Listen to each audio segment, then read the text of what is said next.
legacy, family, brain, feeling like a man. Growing up like a Montana, many killings on their hands.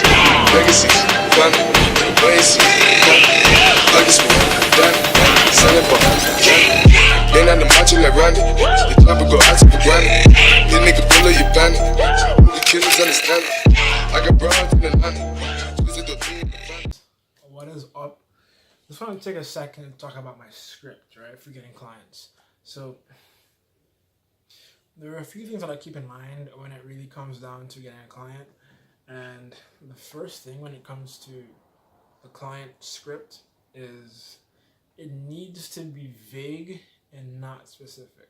You will never get a client if you try to just, hit them with some generic cookie cutter kind of approach. It's not going to work. It's just not going to work because business is about helping people. It's about solving problems, right? Addressing issues. If you're just coming to someone to give them a service for nothing, then what are you solving? What will they be paying you for, right? Amazon doesn't try and just sell everyone the same thing. They put up recommendations for you that you might like, and how if you want 1 day, 2 day, 5 day shipping, they give you that. They don't try and tell everyone, yo, take 1 day shipping, hey, buy this nose hair trimmer because you need it. That's not gonna work. All right, so the first thing, vague, not specific. It's just not gonna work any other way. So what I mean by this is you want to have a vague guideline set for your script. You don't want to have a specific, written out script ready for the client. Not gonna work. It's just not. Yeah. The next thing that you really want to work on is, like I said before, you want to focus on problems. You want to really just focus on problems. And what that means really is just when you're talking to your client, figure out what their problems are. So I would walk up to a client and I would say, yo, like, what are your current challenges? What are your current problems? Like, I see your business looks really cool. So definitely design is not an issue. It looks awesome. But what other challenges do you have? Like, what do you actually want to work on? It's your problem right now. What do you wish was better? You wish you had more clients? And as you talk to them about that, you be genuine, be yourself. Just throw things out. I hate the term "be yourself" because it's so vague and it really doesn't tell anyone anything about what they should be aiming for. But when I say "be yourself," I mean don't hold anything back. I mean share with them as much as you can, right? Interacting with people is really just sharing shit. You're just sharing things from you to them, point blank. All right. If you try to refine or pick and choose what you're gonna share, it's not genuine, and that will immediately disqualify you. Right. So you want to be really just be yourself, and by that I mean share with them whatever you want to say. Just share with them. Just share things. Right. Just share. Just share. First off. So share your interest in the business. Share your curiosity about what the challenges are. Share your admiration for what they got right. Share things about you in your past that you did wrong. Share things that you did right. Just share. All right. That's as close as you can get to freely sharing things, the better. That is the ideal interaction.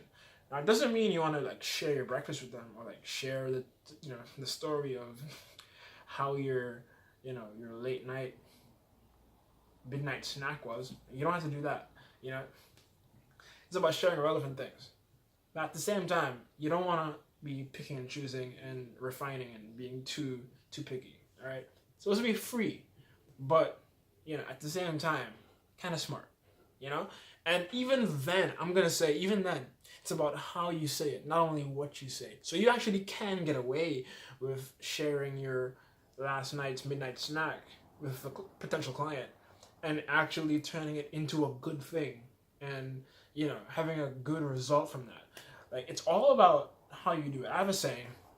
I always say the truth can always be your friend. It's about how you use it, right? So like I said, focus on problems, be yourself, share whatever you can, or just be honest with them and just let things out and aim it towards focusing on their problems. Try and find their problems, and that will guide you to the direction you want to go. One. Two, it'll let you know what services that they will most likely want from you. And three, it'll tell you how you can attack their problems and get their business. Right? And even further than that, it can show you how you can have them beg for your business. You can literally make clients ask you, so how can I pay you? How can I employ you to do this for me? How can I just like not even employ you know what I mean? Like they'll be asking you, how can I pay you to do this for me? How can I get you to do this?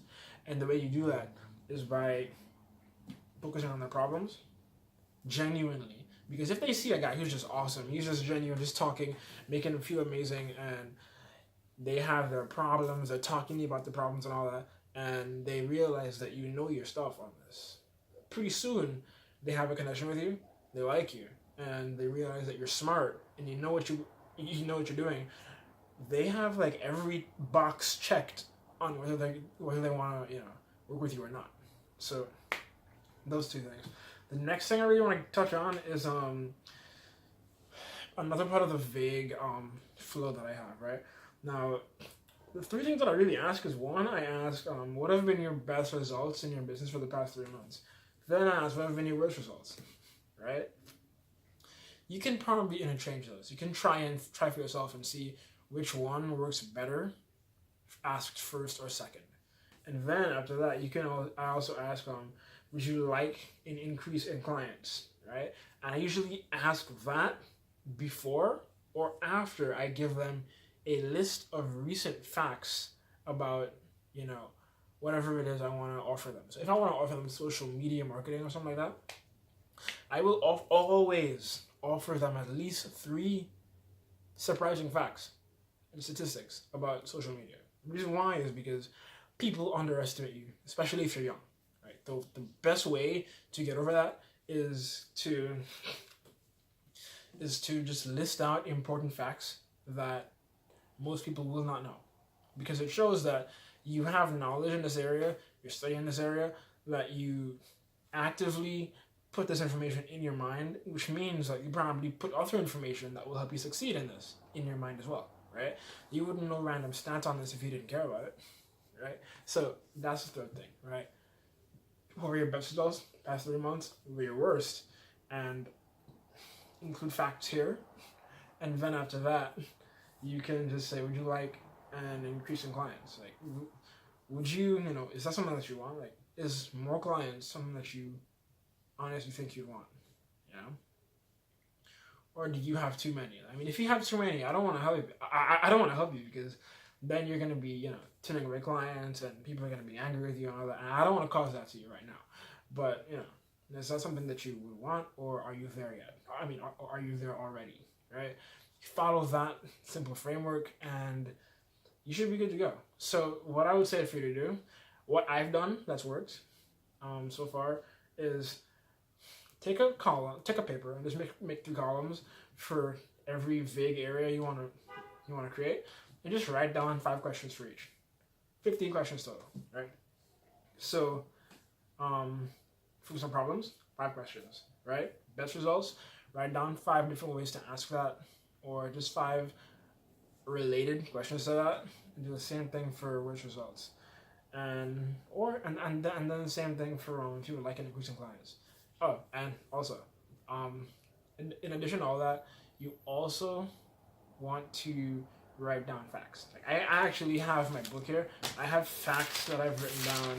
Like I have tons of facts, and I even I labeled them: SEO, landing pages, social media, email marketing. So I have all my facts listed out, and I have a little abbreviation next to it that really just denotes what area of marketing it's important to. So if I see someone has a really good Facebook page, I'm not gonna quote them Facebook marketing stuff, most likely. I will probably hit them with an email marketing or something else. And as that goes on, they realize the value in it, and then they realize the value I bring to the table. So that's really what I think is the way you can bring clients in That's one way you can do it. That's the way that I most likely use after trial and error. It works. So I'll talk to you guys a little bit later, alright?